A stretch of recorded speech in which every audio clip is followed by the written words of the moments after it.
అదే విధంగా ఈ రోజు అమరావతి గురించి మాట్లాడాల్సి వస్తే ఈ ల్యాండ్ పూలింగ్ కాన్సెప్ట్ అనేది ప్రపంచంలో 4 దేశాలు చేసినాయి. 1 జర్మనీ, 2 జపాన్, 3 సౌత్ కొరియా. ఇవి కూడా మాక్సిమం చేసిన ల్యాండ్ పూలింగ్ 2000 ఎకరాల లోపు.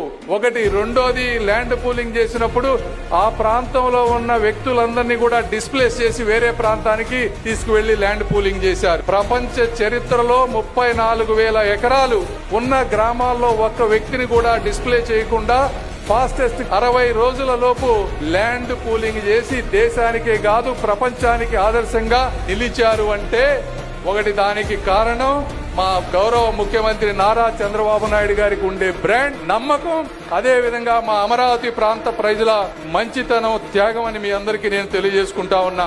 ఇచ్చిన ప్రతి ఎకరాలో 98% ఈ రోజున ప్లాట్లన్నీ చేసి వాళ్ళందరికీ ఇచ్చారు.